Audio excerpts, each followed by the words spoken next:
بسم اللہ الرحمن الرحیم الحمد للہ رب العالمین والصلاة والسلام علی سید الانبیاء والمرسلین وعلی آلہ واصحابہ اجمعین اما بعد فقد قال اللہ تبارک وتعالی فی القرآن المجید اعوذ باللہ من الشیطان الرجیم بسم اللہ الرحمن الرحیم یا ایھا الذین آمنوا اذا قمتم الى الصلاة فاغسلوا وجوہکم وأیدیکم الى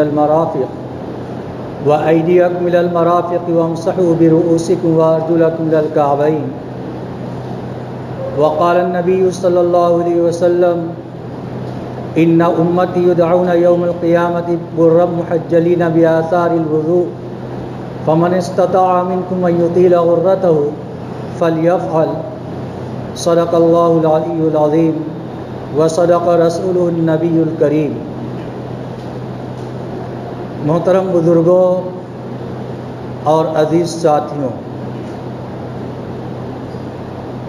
اللہ رب العزت نے جو ہم سب کو دین اسلام عطا فرمایا ہے، اس دین کو اللہ کے نبی صلی اللہ علیہ وسلم کے واسطے سے لوگوں کو سکھلایا بھی گیا ہے۔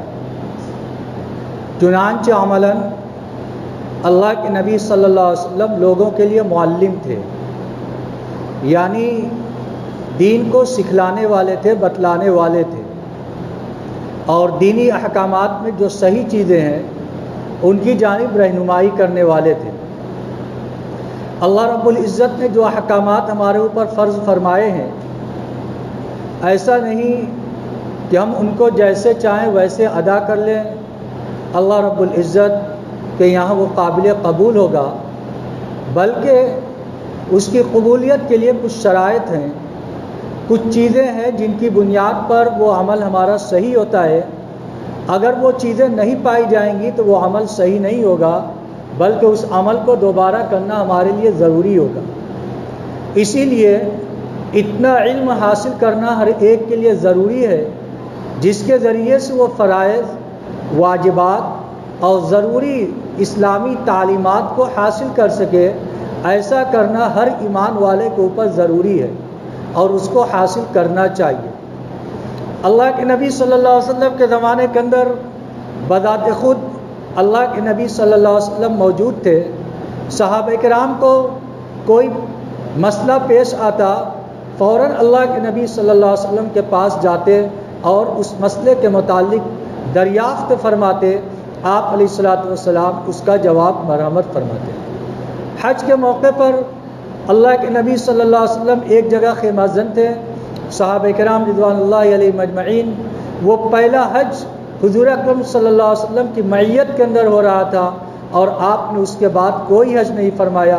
اس وقت صحابہ کرام آئے، کسی نے کہا اے اللہ کے نبی، میں نے رمی پہلے کر لیا، ہمارا کیا حکم ہے؟ کسی نے کہا کہ میں نے رمی نہیں کیا، قربانی کر لیا، اس کا کیا حکم ہے؟ کسی نے کہا کہ میں نے اعمال کرنے سے پہلے سر کو منڈا لیا، اس کا کیا حکم ہے؟ صحابہ کرام رضوان اللہ علیہم اجمعین اللہ کے نبی صلی اللہ علیہ وسلم سے براہ راست مسائل کو معلوم کیا کرتے تھے، جس کی بنیاد پر ان کے اعمال کی اصلاح ہوتی تھی۔ کبھی ایسا ہوتا کہ اللہ کے نبی صلی اللہ علیہ وسلم صحابہ کرام کو دیکھتے یا کسی صحابی کو دیکھتے کہ وہ کوئی عمل کر رہا ہے لیکن وہ عمل صحیح نہیں ہے اور ان کو اس کا احساس نہیں ہوتا، تو آپ علیہ الصلوۃ والسلام ان سے ارشاد فرماتے۔ ایک صحابی مسجد نبوی کے اندر تشریف لائے، آپ علیہ الصلوۃ والسلام نے ارشاد فرمایا قم فصلی فإنک لم تصلی، اٹھو نماز پڑھو کیونکہ تمہاری نماز نہیں ہوئی۔ آپ علیہ الصلوۃ والسلام مجلس کے اندر تشریف فرما تھے، وہ دوبارہ گئے، نماز پڑھے، نماز پڑھ کر پھر تشریف لائے، آپ نے ارشاد فرمایا قم فصلی فإنک لم تصلی، جاؤ نماز پڑھو تمہاری نماز نہیں ہوئی۔ پھر اس کے بعد انہوں نے اللہ کے نبی صلی اللہ علیہ وسلم سے ارشاد فرمایا کہ اے اللہ کے نبی، میں اس سے بہتر نماز پڑھنا نہیں جانتا، آپ ہمیں بتا دیجئے۔ چنانچہ اللہ کے نبی صلی اللہ علیہ وسلم نے ان کو پوری نماز پڑھنے کا طریقہ سکھلایا اور ارشاد فرمایا جو ان کے اندر خاص طور سے کمی تھی کہ جب وہ اعمال کو ادا کرتے تھے، ایک عمل ابھی پورا ہوتا تھا فوراً دوسرے عمل کے اندر چلے جاتے تھے۔ مثلا رکوع کیا، ابھی رکوع سے پورے اٹھے بھی نہیں کہ سجدہ میں چلے گئے، ایک سجدے سے اٹھے ابھی پورے بیٹھے بھی نہیں، دوسرے سجدے میں چلے گئے۔ اللہ کے نبی صلی اللہ علیہ وسلم نے ارشاد فرمایا اس طریقے سے نماز نہیں ہوتی۔ نماز کے اندر جب تم رکوع کرو اطمینان سے رکوع کرو، جب رکوع سے کھڑے ہو اطمینان سے کھڑے ہو، جس کو تعدیل ارکان کہتے ہیں۔ یہ اگر نہیں پائی جائے گی تو نماز ہماری نہیں ہوگی۔ اس لیے مسائل کا سیکھنا ہمارے لیے انتہائی ضروری ہے۔ ایک مرتبہ حج کے سفر میں حضرت معاویہ رضی اللہ تعالیٰ عنہ ایک جگہ تشریف فرما تھے، ان کے ساتھ ان کے صاحبزادے قرظہ بھی تھے۔ ایک جماعت حجاج بن یوسف کے ساتھ آئی اور گزر گئی۔ دوسری جماعت آئی، پوچھا کون لوگ ہیں اس کے اندر؟ فرمایا گیا کہ ایک صاحب ہیں عبداللہ بن جعفر، چنانچہ وہ بھی گزر گئی۔ پھر ایک جماعت آئی، ان کے بارے میں دریافت فرمایا، کہا اس کے اندر فلاں صاحب ہے، وہ بھی جماعت گزر گئی۔ پھر ایک جماعت آئی تو ان کے کان کے اندر آواز پڑی کہ وہ ان کے اوپر ان سے سوالات پوچھ رہے ہیں۔ کوئی پوچھ رہا ہے کہ میں نے رمی پہلے کر لی، کوئی پوچھ رہا ہے میں نے قربانی پہلے کر لی، کوئی پوچھ رہا ہے میں نے سر پہلے منڈا لیا۔ پوچھا کہ یہ کون ہے؟ تو فرمایا کہ عبداللہ بن عمر رضی اللہ تعالیٰ عنہ۔ تو حضرت معاویہ رضی اللہ تعالیٰ عنہ نے ارشاد فرمایا یہی وہ لوگ ہیں جن کی جانب خلائق کا رجوع ہوتا ہے، لوگ اپنے مسائل کو پیش کرتے ہیں، ان کو اللہ رب العزت نے وہ عزت عطا فرمائی ہے، وہ شان عطا فرمائی ہے جو دوستوں کو عطا نہیں فرمائی۔ قرآن پاک کے اندر اللہ رب العزت نے ارشاد فرمایا فلولا نفر من كل فرقة منهم طائفة ليتفقهوا في الدين۔ ہر بڑی جماعت میں ایک جماعت ایسی ہونی چاہیے جو دین کے اندر تفقہ، دین کے اندر سمجھ بوجھ حاصل کرے، تاکہ وَلِيُنذِرُوا قَوْمَهُمْ إِذَا رَجَعُوا إِلَيْهِمْ، تاکہ وہ اپنی قوم کے پاس جب واپس آئیں تو ان کو صحیح چیز بتلا سکیں، ان کو باخبر کر سکے کہ کون سا عمل تم کر رہے ہو صحیح ہے، کون سا عمل جو تم کر رہے ہو خراب ہے، لعلہم یرجعون، تاکہ لوگ اپنے غلط عمل سے باز آ جائے اور صحیح تعلیمات پر عمل کر سکیں۔ اس لیے ان مسائل کا سیکھنا یہ ہمارے لیے انتہائی ضروری ہے۔ آج ہمارا حال یہ ہے کہ جس عمل کو جیسے کرتا چلا آ رہا ہے اسی طریقے سے اس عمل کو کر رہا ہے۔ مثلا نماز بچپن سے پڑھ رہے ہیں، جیسی پڑھ رہے ہیں ویسے پڑھتے چلے آ رہے ہیں، صحیح طریقہ کیا ہے اس کو ہمیں معلوم کرنے کی بھی توفیق نہیں ہوتی، یا اگر معلوم ہے تو ایسی بددھیانی سے نماز پڑھتے ہیں کہ دیکھ کر پتہ بھی نہیں لگتا کہ یہ آدمی نماز کے اندر ہے یا غیر نماز کے اندر ہے۔ شریعت مطہرہ کے اندر نماز کی اتنی اہمیت اور اتنی عظمت ہے، اس کا اندازہ ہم لوگوں کے دلوں کے اندر نہیں ہے۔ فضائل نماز کے اندر حضرت شیخ رحمۃ اللہ علیہ نے صحابہ کرام کے واقعات، تابعین کے واقعات، اللہ والے کے واقعات ذکر کیے ہیں کہ جب نماز کا وقت آتا تھا تو ان کا چہرہ زرد پڑ جاتا تھا، رنگ زرد پڑ جاتا تھا، چہرہ فق ہو جاتا تھا۔ کس وجہ سے؟ وہ کہتے تھے کہ یہ نماز کا وقت ہے، اللہ کے دربار میں حاضری کا وقت ہے، اللہ نے اپنے گھر کی طرف ہمیں بلایا ہے، ہمیں اس کے دربار میں حاضر ہونا ہے۔ اب ہم اس لائق نہیں ہے اس کے دربار کے اندر حاضر ہو سکیں۔ جب ہم اس لائق نہیں ہیں تو آدمی کو اپنی کمی کا احساس ہوگا، اپنی کوتاہی کا احساس ہوگا، پھر جانے سے پہلے آداب کو بجا لانے کی فکر ہوگی کہ کسی طریقے سے ہم ایسے طریقے سے جائیں کہ ہمارا مولا، ہمارا مالک، ہمارا آقا ہم سے راضی ہو جائے اور اس کی شان کے خلاف ہم سے کوئی عمل نہ ہو۔ یہ کب ہوگا؟ جب اس کا استحضار ہوگا نماز کی اہمیت کا، نماز کی عظمت کا۔ اسی وجہ سے جب اذان ہوتی تھی تو وہ لوگ گھبرا جاتے تھے، پریشان حال ہو جاتے تھے کہ اب ہمیں مسجد کے اندر جانا ہے، اس کے لیے تیاری کرتے تھے۔ آج ہمارا نماز کے لیے کتنا اہتمام ہوتا ہے، اس کی کتنی عظمت ہے، ہر آدمی اپنے بارے میں خود غور کر سکتا ہے کہ ہم مسجد کے اندر کس طریقے سے آتے ہیں۔ حدیث کے اندر آتا ہے علیکم بالسکینۃ والوقار، کہ جب تم نماز کے لیے آؤ تو پورے سکون اور وقار کے ساتھ آؤ۔ ایسے طریقے سے مت آؤ کہ کوئی سمجھے کہ یہ کیسے کس طریقے سے جا رہے ہیں، بلکہ ایک سکون اور وقار کے ساتھ جاؤ۔ چنانچہ ایسا ہوتا ہے کہ جب آدمی مسجد کے اندر پہنچتا ہے اور امام رکوع کے اندر چلا جائے یا رکوع میں جانے والا ہوتا ہے تو آدمی عجلت کی وجہ سے مسجد کے اندر دوڑنے لگتا ہے رکعت کو پانے کے لیے۔ حدیث کے اندر ارشاد فرمایا علیکم بالسکینۃ والوقار، جو نماز کے لیے جانے کا طریقہ ہے سکون اور وقار کے ساتھ جاؤ۔ ما ادرکتم فصلوا وما فاتکم فقدوا، امام کے ساتھ جو تمہیں رکعت مل جائے اس کو پڑھ لو، اور جو رکعت تمہاری چھوٹ جائے تم اس کو بعد کے اندر پوری کر لو، لیکن سکون اور وقار کو مت چھوڑو۔ یہ نماز کے آداب میں سے ایک اہم ادب ہے۔ اللہ کے نبی صلی اللہ علیہ وسلم کے کتنے احسانات ہیں کہ آپ نے ساری چیزیں امت کو سکھلا دی کہ مسجد کے اندر آنا ہے، راستے کے اندر سکون اور وقار کے ساتھ جانا ہے، مسجد کے اندر آنے کے بعد بھی کوئی ایسا عمل نہیں کرنا ہے جو سکون اور وقار کے خلاف ہو۔ اسی وجہ سے یہ ارشاد فرمایا علیکم بالسکینۃ والوقار، تمہارے اوپر سکون اور وقار لازم ہے۔ ما ادرکتم فصلوا وما فاتکم فقدوا، جو رکعت تمہیں مل جائے امام کے ساتھ اس کو پڑھ لو، اور جو رکعت تمہاری چھوٹ جائے بعد میں اس کو پوری کر لو، لیکن سکون اور وقار کو ترک مت کرو۔ اب یہ نماز جب انتہائی اہم ہے تو نماز کو موقوف کیا گیا ہے وضو کے اوپر۔ مفتاح الصلاۃ الطہور، نماز کی کنجی وضو ہے، پاکی ہے۔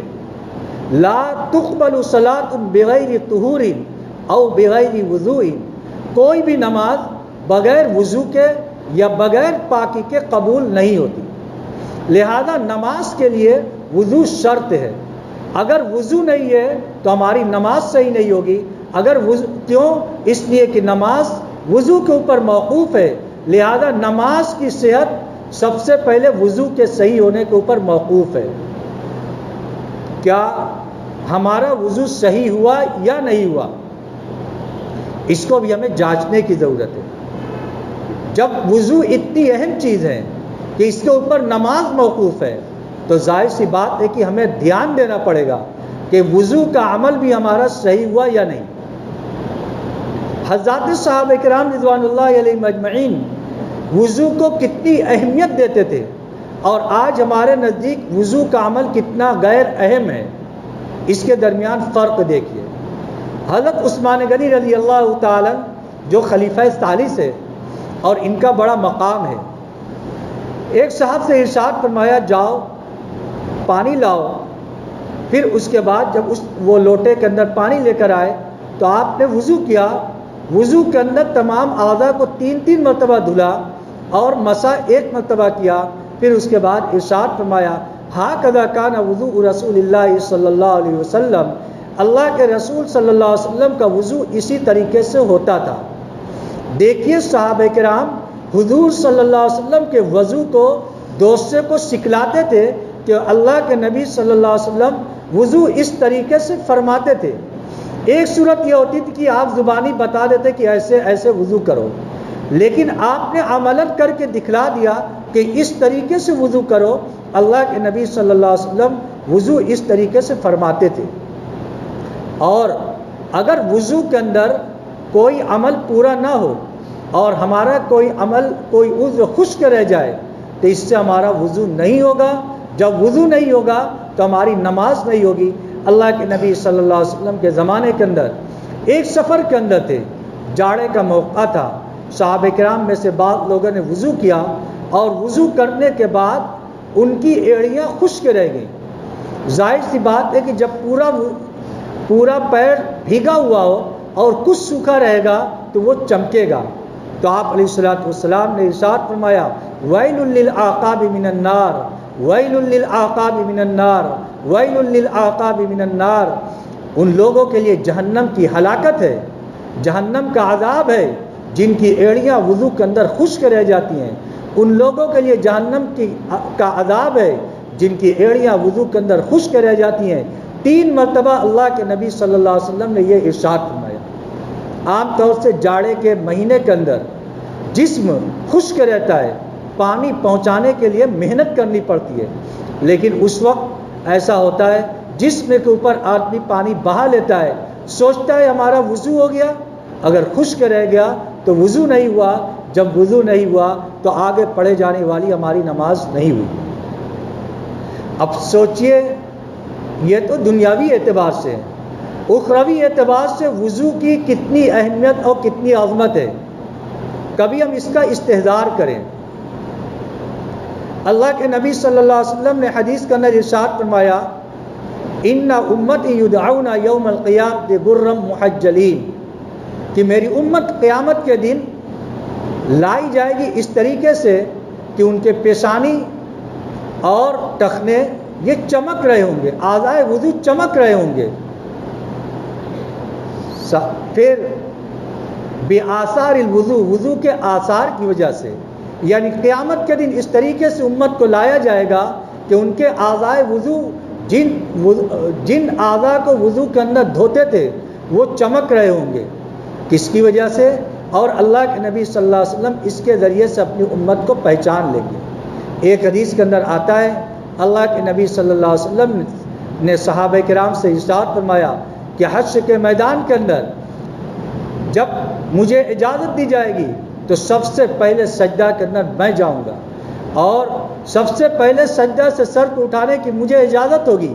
جب میں اپنے سر کو اٹھاؤں گا تو میں اپنے سامنے اپنی امت کو پہچان لوں گا، دائیں طرف اپنی امت کو پہچان لوں گا، بائیں طرف اپنی امت کو پہچان لوں گا۔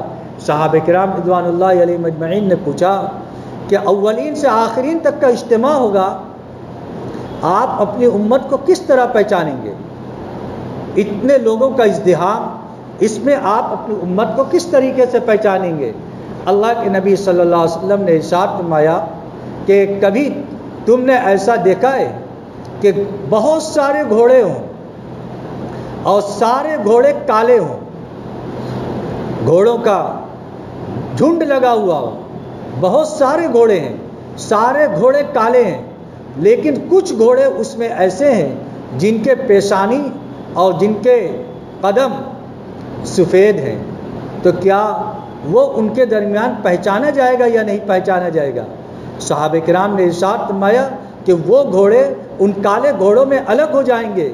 اللہ کے نبی صلی اللہ علیہ وسلم نے ارشاد فرمایا، اسی طریقے سے میں اپنی امت کو قیامت کے دن ساری امتوں کے درمیان پہچان لوں گا کہ میری امت کے وہ لوگ جو لوگ وضو کرتے ہیں ان کے اعضائے وضو قیامت کے دن چمک رہے ہوں گے، اور اس چمک کی وجہ سے میں اپنی امت کے لوگوں کو پہچان لوں گا۔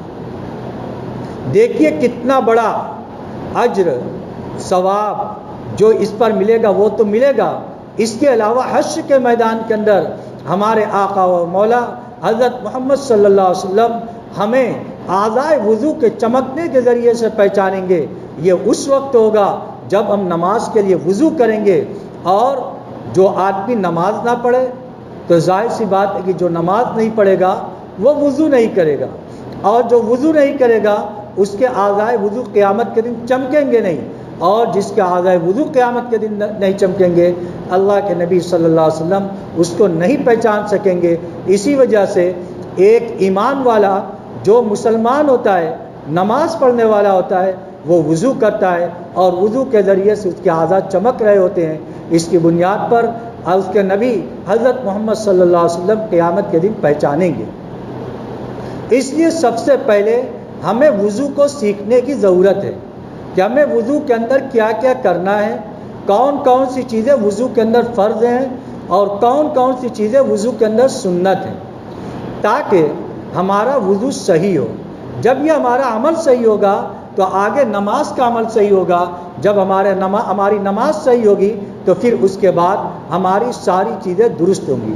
قرآن پاک کے اندر اللہ رب العزت نے ارشاد فرمایا، یا ایھا الذین آمنوا اذا قمتم الی الصلاۃ، اے ایمان والو جب تم نماز کے لیے کھڑے ہو، فاغسلوا وجوہکم، تو تم پہلے اپنے چہرے کو دھلو، وایدیکم الی المرافق، اور اپنے ہاتھ کو اپنے کہنیوں تک دھلو، وامسحوا برؤوسکم، اور اپنے سر کا مسح کرو، وارجلکم الی الکعبین، اور اپنے پیر ٹخنوں تک دھلو۔ چنانچہ اس آیت کے اندر فرائض کا ذکر کیا گیا ہے، جو وضو کے اندر 4 فرض ہیں. 4 فرض: چہرے کا دھلنا، دونوں ہاتھ کے انگلیوں سمیت دھلنا، اور سر کا مسح کرنا، اور چوتھے ٹخنوں سمیت اپنے پیر کا دھلنا. یہ 4 چیزیں وضو کے اندر فرض ہیں، اور ان کے علاوہ دوسری چیزیں سنتیں ہیں. اب انشاءاللہ اس عمل کو باقی رکھا جائے گا، اور اگلے ہفتہ وضو کے متعلق جو مسنون عمل ہے اس کو آپ حضرات کے سامنے ذکر کیا جائے گا. اللہ رب العزت ہم سب کو صحیح طریقے سے عمل کرنے کی توفیق عطا فرمائے. وآخر دعوانا الحمد للہ رب العالمین.